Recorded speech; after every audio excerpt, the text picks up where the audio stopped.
तो hello everyone, I hope आप सब लोग बढ़िया होगे। Welcome to a new video.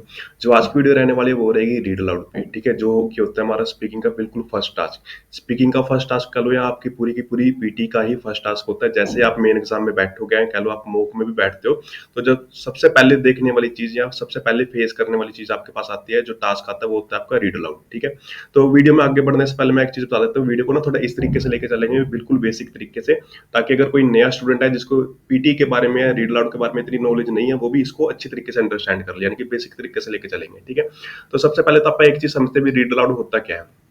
Read aloud just कुछ और नहीं होता। आपको एक पैराग्राफ दिया जाएगा 4 से 5 लाइनों का। ठीक है, एक 4 से 5 लाइनों का पैराग्राफ दिया जाएगा और उसको प्रिपेयर करने के लिए आपके पास टाइम होगा। और उसके बाद ठीक है, आपको प्रिपेयर कर लिया, उसके बाद जस्ट आपको रिकॉर्ड करना है, यानी कि बोल के देखना है उसको। ठीक है, और प्रिपरेशन के लिए कितना टाइम मिलता है? 40 सेकंड मिलते हैं, जो मोर देन इनफ होते हैं। आप इजीली प्रिपेयर भी कर लोगे उसको। ठीक है, यानी कि एक पैराग्राफ 4 से 5 लाइनों का, मैक्सिमम 60 वर्ड्स का, पियर्सन की गाइडलाइन के अकॉर्डिंग अगर देखें तो मैक्सिमम 60 वर्ड्स का होगा एक पैराग्राफ। उसको आपको पहले तो प्रिपेयर करना है 40 सेकंड में, उसके बाद आपको रिकॉर्ड करके देखना है। ठीक है, और इसके जो नंबर होते हैं वो कहाँ कहाँ जाते हैं? जो नंबर होते हैं वो जाते हैं आपके दो जगह, एक तो आपकी रीडिंग में और एक आपकी स्पीकिंग में। अब स्पीकिंग में तो ठीक है, क्योंकि स्पीकिंग का टास्क है। रीडिंग में क्यों जाते हैं? क्योंकि आपकी एक ही टाइम पे दो दो स्किल्स एनालाइज हो रही होती हैं। कौन कौन सी? एक रीडिंग और एक स्पीकिंग। किस तरीके से? क्योंकि जब आप प्रिपेयर करोगे आप उसको रीड करके देखोगे। ठीक है, जब आप प्रिपेयर करोगे आप रीड करके देखोगे तो रीडिंग में नंबर जाते हैं। प्रिपरेशन करने के बाद आप उसको रिकॉर्ड करोगे, यानी कि स्पीक करोगे, तो इस तरीके से आपके स्पीकिंग में नंबर जाते हैं। तो यानी कि एक ही टाइम पे आपकी दो स्किल्स एनालाइज हो रही है, रीडिंग और स्पीकिंग, तो दो जगह नंबर जाते हैं, रीडिंग में भी और स्पीकिंग में भी। और कितने कितने नंबर जाते हैं? ये मान के चलो 30 से 35 नंबर आपके रीडिंग में जाते हैं और ऑलमोस्ट 30 नंबर ही आपके स्पीकिंग में रहते हैं। और वो किस तरीके से? अब देखो, जो एक रीड लाउड होता है वो होता है 15 नंबर का। ठीक है, कैसे? 5 नंबर का कंटेंट, 5 की फ्लुएंसी और 5 की ही प्रोनाउंसिएशन। अभी जो कंटेंट होता है ना 5 नंबर का, ये जाता है आपका रीडिंग में। ठीक है, और ये जो फ्लुएंसी और प्रोनाउंसिएशन होती है 10 नंबर की, ये रह जाती है आपकी स्पीकिंग में। तो अब रीडिंग में तो 30 से 35 नंबर जाते हैं, लेकिन ये तो 5 नंबर का ही कंटेंट है। हाँ, वो जाते हैं क्योंकि जो आपके रीड लाउड आते हैं मेन एग्जाम में आते हैं आपके 5 से लेके 7 तक, यानी कि 5 6 7 कोई भी आ सकता है। तो उस अकॉर्डिंग ये कंटेंट के नंबर मल्टीप्लाई हो जाते हैं। और on an average 6 read loud आप मान के चलो। मोस्ट ऑफ द टाइम 6 से 7 देखने को मिलते हैं। 5 बहुत बार कम आते हैं, 5 कम ही आते हैं। 6 से 7 ज्यादातर देखने को मिलती है। तो अगर 6 भी आप मान के चलते हैं तो 6 गुना 5, अगर 6 रीड अलाउड को 5 नंबर के कंटेंट से मल्टीप्लाई करें तो 6 गुना 5 30 हो गए। और अगर 7 आते हैं तो 35 हो जाते हैं, यानी कि रीडिंग में ये नंबर देते हैं 30 से 35 नंबर। और उसी अकॉर्डिंग अगर आप स्पीकिंग में देखें, 5 फ्लुएंसी और 5 प्रोनाउंसिएशन 10 हो गए। तो अगर 10 को 6 से मल्टीप्लाई करें, 6 रीड अलाउड से, तो बनते हैं 60। अब यहाँ पे एक चीज देखो, लेकिन मैंने तो स्पीकिंग में 30 नंबर कहे थे, है ना? अभी 30 से 35 नंबर रीडिंग में और 30 नंबर स्पीकिंग में, लेकिन ये तो 60 बन रहे हैं।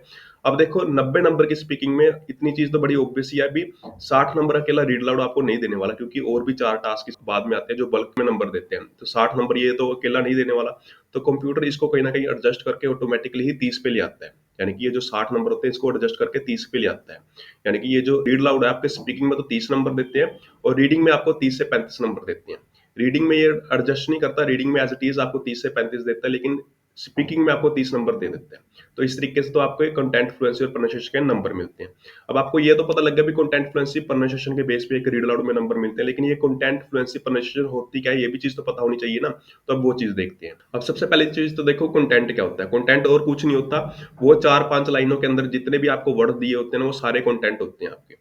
छोटे से छोटा वर्ड, बड़े से बड़ा वर्ड, हर एक वर्ड आपका कंटेंट होता है। चाहे इन, ओन, फोर हो, छोटे से छोटा वर्ड भी आपका कंटेंट होगा। अगर 60 वर्ड्स दे रखे हैं, 50 वर्ड दे रखे हैं, सारे आपके कंटेंट है। ठीक है, और प्रोनाउंसिएशन क्या होती है? इन्हीं जो वर्ड, ये जो वर्ड दिए होते हैं, इन्हीं वर्ड को सही तरीके से बोलना आपकी प्रोनाउंसिएशन होती है। सपोज करो वहां पे पैराग्राफ में कोई कंट्री का नेम दे रखा है, अमेरिका, कनाडा, तो उसको अमेरिका ही बोलना है, अमेरिका नहीं कहना। उसको कनाडा ही बोलना है, कनाडा नहीं कहना। कोई मंथ का नेम दे रखा है, जनवरी, फरवरी, मार्च, अप्रैल, मई, तो उनको उसी तरीके से बोलना है, ना कि बोलना है जनवरी, फरवरी, मार्च, अप्रैल, मई, जून, जुलाई। इस तरीके से नहीं बोलना। यानी कि कंटेंट क्या होता है? दिए हुए वर्ड्स, जो वर्ड आपको दे रखे हैं, प्रोनाउंसिएशन होती है उन्हीं वर्ड्स को सही तरीके से बोलना। और अब लास्ट में रह गया फ्लुएंसी। फ्लुएंसी क्या होती है? ये जो लाइनें आप बोलोगे, या कह लो ये जो वर्ड्स बोलोगे, इसको एक नॉर्मल स्पीड में एक रिदम के साथ बोलते रहना। ठीक है, यानी कि नॉर्मल स्पीड में एक रिदम के साथ बोलते रहना। नॉर्मल स्पीड मतलब भी ना तो बहुत ज्यादा तेज बोलना है भी कंप्यूटर को समझ ही ना है भी आप क्या बोल के चले गए, ना ही इतनी ज्यादा स्लो हो जाना है भी कंप्यूटर आपके फ्लुएंसी में नंबर काट ले। अगर आप बहुत ही स्लो होके बोलते हो ना, जैसे आई एम वेरी हैप्पी, यानी कि एक एक वर्ड पे आ जाते हो, तो अब आपके फ्लुएंसी में नंबर कटते हैं। तो यानी कि आपको नॉर्मल स्पीड में बोलना है और एक रिदम के साथ बोलते जाना है, रिदम यानी कि बिना अटके बोलना है। तो एट द एंड फ्लुएंसी का मतलब क्या निकला, भी आपको नॉर्मल स्पीड में एक लाइन बोलनी है और एक बिना अटके बोलते जाना है, रिदम में बोलते जाना है। तो ये होता है फ्लुएंसी का मतलब। तो अब आपको कंटेंट, फ्लुएंसी, प्रोनाउंसिएशन तीनों का मतलब पता लग गया। तो अब आप इसके चलते हैं आगे। अब इसके बाद क्या होता है, इसके बाद जैसे अब आप प्रैक्टिस, पीटी प्रैक्टिस पे जाते हैं, आपको खोलेंगे रीड अलाउड। ठीक है, यहाँ कह लो मेन एग्जाम में भी जब आप बैठे होगे आपके सामने रीड अलाउड आ जाएगा, ऐसे इंटरफेस आएगा। ठीक है, यहाँ पे प्रिपरेशन टाइम चल रहा होगा। ठीक है, सबसे पहले अपना प्रिपरेशन टाइम चलेगा ना, यहाँ पे प्रिपरेशन टाइम चल रहा होगा। यहाँ पे तो जैसे 35 सेकंड आते हैं ना, 35 सेकंड आते हैं। मेन एग्जाम में आपके पास 40 सेकंड होंगे। अब ये टाइम इतना इंपॉर्टेंट है, कह लो जिस बच्चे ने इस प्रिपरेशन टाइम को सही तरीके से यूटिलाइज कर लिया ना, वो तो बेकार से बेकार कह लो या लेंथी से लेंथी रीड अलाउड को भी सही तरीके से बोल लेगा, इजी तरीके से बोल लेगा। लेकिन जिस बच्चे ने इस टाइम को सही तरीके से यूटिलाइज नहीं किया ना, वो बच्चा इजी से इजी रीड अलाउड को भी बेकार कर देगा। ठीक है, अब ये सही यूटिलाइजेशन क्या है, गलत यूटिलाइजेशन क्या है, इस पे आते हैं। रीड अलाउड को बोलने का या कह लो प्रिपेयर करने का सही तरीका क्या है, भी बोल बोल के प्रिपेयर करना। बोल बोल के किस तरीके से, बिल्कुल उसी तरीके से जैसे अपने को रिकॉर्डिंग करनी है। ठीक है, जैसे अपने को रिकॉर्डिंग करनी होती है ना, वैसे ही अपने को ये बोल के देखना पड़ेगा, प्रैक्टिस करनी पड़ेगी, प्रिपरेशन करनी पड़ेगी। अब मोस्ट ऑफ द स्टूडेंट किस तरीके से प्रिपेयर करते हैं, मन मन में। जैसे अभी रीड अलाउड की प्रिपरेशन स्टार्ट होगी ना, यहाँ पे प्रिपरेशन टाइप स्टार्ट हो गया। Some 160 people have some form of dimensions written on the disease। कई तो ऐसे मन मन में गुनगुनाने लगते हैं और कोई बिल्कुल ही मन मन में। ठीक है, कभी भी ये बेवकूफी नहीं करनी है। रीजन क्या है, क्योंकि देखो जब भी आप मन मन में बोलते हैं ना, आप थियोरटिकल बोल रहे होते हैं, सब कुछ अपने स्मूथ वे में चल रहा होता है, आप मुश्किल से मुश्किल वर्ड भी इजीली बोल पाते हैं, क्योंकि वहां पे जोर नहीं देना पड़ता। लेकिन जैसे ही आप रिकॉर्डिंग करना स्टार्ट करते हैं, उस टाइम पे क्या होता है, अपने को बोलना पड़ता है और उस टाइम अपने को प्रेशर देना पड़ता है, अपने यहाँ कह लो भी थोड़ी सी जान लगानी पड़ती है, अपने को प्रैक्टिकल होना पड़ता है। और उस टाइम पे आप इजी से इजी वर्ड पे भी स्टक हो जाते हैं। क्यों? क्योंकि मैंने बात बताया भी, अपने को थोड़ा जान लगानी पड़ती है, प्रेशर देना पड़ता है। लेकिन अब वो बच्चा जिसने प्रैक्टिस तो की थियोरटिकली, यानी कि सारे वर्ड उसने इजिली बोल दिए, लेकिन जैसे वो वर्ड मुंह पे आएंगे वो 100% अटकेगा। क्यों? क्योंकि उसने प्रैक्टिस ही सब कुछ थियोरटिकली की और उसको पता भी नहीं था भी वो कौन से वर्ड पे अटकेगा या फंबल होगा। लेकिन सपोज करो ऐसे टाइम पे अगर कोई ऐसा स्टूडेंट जिसने प्रैक्टिस भी प्रैक्टिकल करके देखी होती, मुंह से बोल बोल के करके देखी होती, तो वो रिकॉर्डिंग से पहले किसी ना किसी वर्ड पे फंबल कर जाता है, उसको पता लग जाता भी इस वर्ड पे वो फंबल होगा। सपोज करो अगर यहाँ से बोलना स्टार्ट कर देता तो वो बोल के देखता, सब 160 people have some form of dementia, उसको पता लग जाता भी इस वर्ड पे वो फंबल होगा। तो वो इस वर्ड को प्रिपेयर कर लेता अच्छे तरीके से। ठीक है, यानी प्रिपरेशन कभी भी मन मन में नहीं करनी है, हमेशा जो प्रिपरेशन है बोल बोल के ही करनी है, ताकि आपको पहले ही पता चल जाए भी कौन से वर्ड पे आप अटकोगे या फंबल होगे, और आप उसको पहले ही प्रिपेयर कर लो अच्छे तरीके से। ठीक है, और दूसरी चीज, सपोज करो मेन एग्जाम में आप बैठे हुए हो, ठीक है, आपको कोई ऐसा ऐसा कोई वर्ड आ गया जो आपने पहले कभी फेस नहीं किया, आपने फर्स्ट टाइम फेस किया है, यानी कि वो आपको बोलना ही नहीं आ रहा, आपको पता ही नहीं है क्या बोलना। तो उस टाइम पे क्या करें, उस टाइम पे आप उस वर्ड को स्किप कर सकते हो। ठीक है, आप स्किप कर सकते हो, और कितने वर्ड स्किप कर सकते हो एक टाइम पे आप, 4 वर्ड एक रीड अलाउड में आप इजिली स्किप कर सकते हो, 3 से 4 वर्ड, 4 से ऊपर मत जाना। ठीक है, 4 वर्ड आप इजिली स्किप कर सकते हो। ठीक है, तो ये तो थी प्रिपरेशन टाइम। अब आपको ये भी पता चल गया भी प्रिपरेशन किस तरीके से करनी है, यानी कि आपको सब कुछ बेसिक चीज पता लगी, कंटेंट क्या होती है, फ्लुएंसी क्या होती है, प्रोनाउंसिएशन क्या आती है, और प्रिपरेशन किस तरीके से करनी है। ठीक है, now you are ready to go. ठीक है, अब आप पढ़ने के लिए रेडी हो।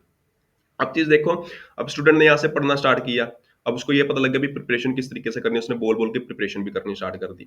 अब उसको ये भी पता भी नॉर्मल स्पीड में सब कुछ पढ़ना है, उसने नॉर्मल स्पीड में बोलना स्टार्ट कर दिया। सम 160,000 people have some form of dementia in Sweden, Alzheimer's disease being the most common, a figure that is rising with our life expectancy। और लास्ट तक उसने एंड तक बोल दिया। ठीक है, उसके बावजूद भी जो उसका रीड लाउड है, उसके 15 में से 12, 15 में से 13 नंबर ऐसे आए। ठीक है, बोला उसने सब कुछ सही, मीडियम स्पीड में बोला, सब कुछ एक एक वर्ड क्लियर समझ आ रहा था, उसके बावजूद भी 12-13 नंबर, कहाँ पे नंबर कटे। तब उन्हीं रीजंस पे बात करेंगे, कोई एक रीजन नहीं है, 2-3 रीजंस है। ठीक है, और लास्ट वाला रीजन तो जरूर देखना, क्योंकि वो सबसे ज्यादा इंपॉर्टेंट है। और इसके साथ साथ वीडियो के एंड में एक ऐसी टिप दूंगा भी जिसको अपना के ये मान के चलो, जो बच्चा कहता है ना मेरे 1 महीना हो गया, 2 महीने हो गए, 4-5 महीने हो गए, मेरे रीड राउंड इंप्रूव करके नहीं दे रहे मेरे को, जिस बच्चे ने वो टिप इंप्रूव कर ली ना, या कह लो जिस बच्चे ने वो टिप अपना ली, मैं 101% गारंटी देता हूँ वो बच्चे के जो रीड लाउड है ना 5 से 7 दिन में इंप्रूव हो जाएंगे। इस चीज की मेरी गारंटी है। तो अब जो सबसे पहला रीजन आता है भी जिसकी वजह से हमारी फ्लुएंसी डाउन होती है, तो वो क्या है, वो सबसे पहला रीजन है भी कोई भी नेचुरल पोज ना लेना या अननेचुरल पोज ले लेना। ठीक है, अब ये नेचुरल पोज कौन कौन से होते हैं, जहां पे भी कोई कोमा फुल स्टॉप आता है तो वो सारी जगह होती है हमारी नेचुरल पोज वाली। ठीक है, यानी कि जहां पे भी कोमा या फुल स्टॉप आता है वहां पे लेना है हमको हल्का सा पोज। कैसे, जहां पे यहाँ पे देखो, अब यहाँ पे स्वीडन के बाद कोमा आया है, कोमन के बाद भी एक कोमा है, ठीक है, इसके बाद लाइफ एक्सपेक्टेंसी के बाद एक फुल स्टॉप है। अब इसको नॉर्मली स्टूडेंट कैसे पढ़ते हैं? Some 160,000 peoples have some form of dementia in Sweden, Alzheimer's disease, यानी कि कोई भी पोज नहीं लिखते। और पढ़ना कैसे चाहिए? Some 160,000 peoples have some form of dementia in Sweden, Alzheimer's disease being the most common, a figure that is rising with our life expectancy. At the same time, many new diagnostic methods and early intervention therapies have been developed in recent years, which foregrounds the needs to identify more risk factors for the disease. बिल्कुल इस तरीके से, यानी कि जहाँ पे भी coma आ रहा है वहाँ पे हल्का हल्का सा पोज आना चाहिए। स्वीडन के बाद हल्का सा पोज, लाइफ एक्सपेक्टेंसी के बाद हल्का सा पोज, यहाँ पे कोमर के बाद भी हल्का सा पोज, और यहाँ पे ईयर्स के बाद भी कोमा है तो यानी कि यहाँ पे भी हल्का सा पोज। और बहुत हल्का सा पोज लेना, बहुत ज्यादा नहीं लेना। 2-2 सेकंड के पोज नहीं लेने भी कंप्यूटर समझ लिया आप स्टक हो गए हो। अगर बहुत ज्यादा लंबे पोज लोगे तो यानी कि फिर से फ्लुएंसी में नंबर कटेंगे, क्योंकि कंप्यूटर समझेगा भी आप स्टक हो रहे हो। ठीक है, यानी कि बहुत हल्का हल्का सा पोज लेना है। तो पहले रीजन में ये एक चीज तो क्या आगे भी, जहाँ पे कोई नेचुरल पोज नहीं लेते हैं आपका। और दूसरी चीज भी, कोई अननेसेसरी पोज ले लेना या अननेचुरल पोज ले लेना। अब वो कौन सा होता है भी? कोई भी ऐसी जगह बीच में अपनी मर्जी से रुक गए, जैसे यहाँ पे सपोज करो ये हैव के बाद कोई कोमा फुल स्टॉप नहीं है, यहाँ पे अगर कोई स्टूडेंट रुक जाए, people have some form of dementia, इस तरीके से अगर कोई करे, यानी कि अपनी मन मर्जी से कहीं पे बीच में रुक रहे हैं, तो उसकी वजह से भी हमारी फ्लुएंसी में नंबर कटते हैं। ठीक है, तो पहला रीजन क्या था? अभी कोई भी नेचुरल पोज ना लेना या अननेसेसरी पोज ले लेना। अब इसको सुधारे कैसे? तो बड़ा ऑब्वियस सी बात है, अभी जहाँ पे भी कोमा या फुल स्टॉप आता है वहां पे हल्का सा पोज लेना स्टार्ट कर दो। जहाँ पे भी कोमा आ रहा है, स्वीडन के बाद कोमा है, यहाँ पे हल्का सा पोज लो। कोमने के बाद हल्का सा कोमा है तो यहाँ पे पोज लो। ठीक है, तो पोज लेनी है, कोई इंटोनेशन नहीं करनी। ठीक है, इंटोनेशन किस तरीके से? People have some form of dementia in Sweden, Alzheimer's disease being the most common, a figure that is rising with our life expectancy. मतलब वो सांप की तरह वेव सी नहीं चलानी है कि एक लाइन की तरह चलना है, एक स्ट्रेट लाइन में। जहां पे भी कोमा फुल स्टॉप आता है हल्का सा नीचे आना है, फिर आगे रीस्टार्ट करना है, फिर हल्का सा पोज, फिर ऐसे। ये चीज, कोई सांप नहीं बनाना है। ठीक है, ऐसे वेव नहीं बनानी है, हल्का हल्का सा पोज लेना जहां पे भी कोमा फुल स्टॉप आता है, बस ये चीज करनी है। ठीक है, तो ये तो था हमारा पहला रीजन जिसकी वजह से हमारी फ्लुएंसी डाउन होती है। अब अपन चलते हैं दूसरे रीजन पे, जो कि है प्रोनाउंसिएशन। अब ये पहले पॉइंट से भी ज्यादा इंपॉर्टेंट है। क्यों? ठीक है, तो जैसे अभी ये पहला पॉइंट था, अभी कोई नेचुरल पोज ना लेना या अननेसेसरी पोज ले लेना, भी कोमा फुल स्टॉप पे आपका कोई नहीं रुकते। ठीक है, तो इसकी वजह से तो सिर्फ फ्लुएंसी में नंबर कटते हैं। लेकिन ये जो प्रोनाउंसिएशन है ना, अगर आपकी ये बेकार है तो ये मान के चलो आपका ओवरऑल रीड लाउड नीचे आएगा। ठीक है, पहले रीजन की वजह से तो आपके ये मान के चलो 2-3 नंबर कटेंगे। लेकिन अगर आपका ये प्रोनाउंसिएशन डाउन है ना, तो आपका सारे का सारा रीड लाउड 7-8 पे आ जाएगा कहीं ना कहीं। ठीक है, क्योंकि जब प्रोनाउंसिएशन वीक होगी ना कहीं बच्चा फंबल करेगा, फ्लुएंसी भी डाउन जाएगी, और प्रोनाउंसिएशन की वजह से कंटेंट में भी नंबर नहीं जाने, यानी कि ना ही स्पीकिंग में नंबर जाएंगे ना ही रीडिंग में नंबर जाएंगे, और वही रीड लाउड सीधा 7-8 पे आ जाएगा। ठीक है, और प्रोनाउंसिएशन होती क्या भी, कोई भी वर्ड को गलत बोल देना। सपोज करो बच्चा यहाँ से बोलता आ रहा है, some 160 people have some form of dimension Sweden Alzheimer, यानी कि ना ही उसको वर्ड बोलना आ रहा है और फंबल भी कर रहा है, जिसकी वजह से प्रोनाउंसिएशन, फ्लुएंसी और कंटेंट तीनों में नंबर लूज करेगा वो। ठीक है, तो अब इसको सुधारे कैसे? तो बड़ी ऑब्वियस सी बात है, जो सा वर्ड नहीं बोलना आता उसको बोलना सीखो। पता कैसे चलेगा भी कौन सा वर्ड क्या बोलना है? तो ऑब्वियस सी बात है, सुन के पता चलेगा। ठीक है, आप जहां से भी प्रैक्टिस कर रहे हो, आप यूट्यूब से प्रैक्टिस कर रहे हो तो वहां से सुनो जाके कौन सा वर्ड किसको क्या बोलना है, किस तरीके से बोलना है। और अगर आप यहाँ पोर्टल में प्रैक्टिस कर रहे हो तो जस्ट कुछ नहीं करना, उस वर्ड के ऊपर गए क्लिक करो। ठीक है, आपको ऑटोमेटिकली वो सुधार देगा।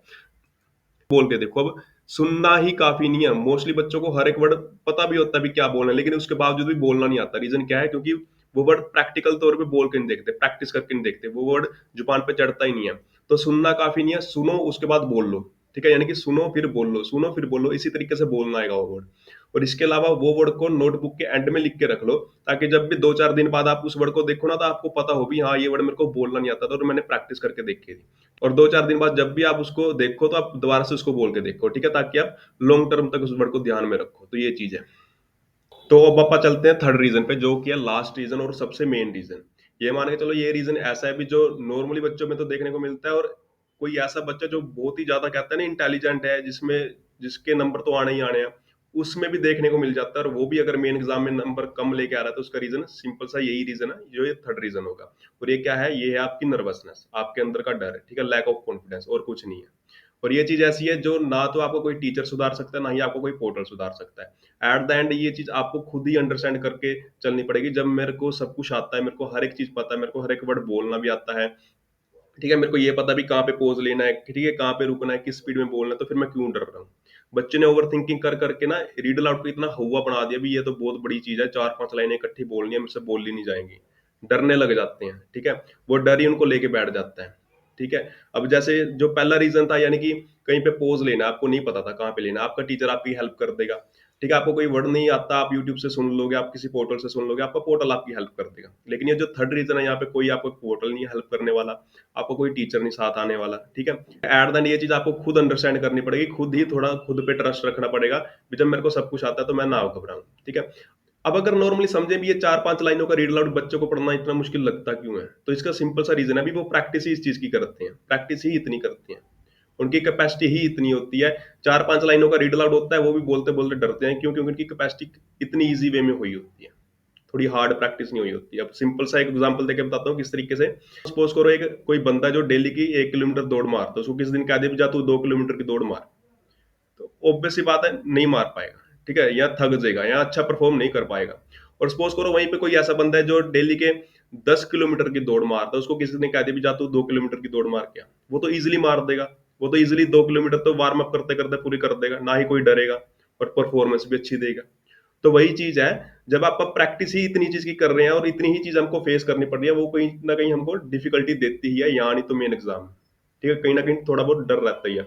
और सपोज करो जब अपने आप इतनी चीज अपने को परफॉर्म करनी है और आप प्रैक्टिस करने हैं इतनी की, तो ये चीज तो कहीं ना कहीं बहुत पीछे रहेगी ना। हमारा कॉन्फिडेंस तो कितना बढ़ जाएगा, और इस चीज का डर भी ऑटोमेटिकली बात है निकल जाएगा हमारे मन से। तब इसके लिए क्या करें? तो ऑब्वियस सी बात है, अगर इतना सा रीड अलाउड आपको परफॉर्म करना है तो प्रैक्टिस उससे थोड़े हार्ड पैसेजेस की करना स्टार्ट कर दो। अब ये कहाँ से कर सकते हैं आप? कोई बुक पढ़नी स्टार्ट कर दो, गूगल पे जाओ, किसी चीज के बारे में कोई टॉपिक सर्च कर लो, उससे ऊपर से लेके नीचे तक रीड करना स्टार्ट कर दो, ठीक है? अब आप कहोगे भी ये कहाँ पे फंसा रहे हो, तो सिंपल छोड़ दो, मैं आपको सिंपल तरीका बताता हूँ। आप यहाँ ऊपर गए ना, पीटी प्रैक्टिस पे गए, ठीक है? ऊपर पीटी प्रैक्टिस पे गए, यहाँ पे आ गया समराइज रिटन टेक्स्ट, ठीक है? राइटिंग का फर्स्ट पार्ट है, इसको ओपन कर लो। कुछ नहीं करना आपको, इसको ओपन कर लो, बस इसको रीड करना स्टार्ट कर दो। ये है, अब ये है क्या, सारे का सारा पैसेज ही तो है, एक पैसेज है। जस्ट इसको ऊपर से स्टार्ट करो और नीचे तक पढ़ना स्टार्ट कर दो। प्रिपेयर नहीं करना है रीड लाउड की तरह, जस्ट स्टार्ट, ऊपर से स्टार्ट किया नीचे तक एंड होना है।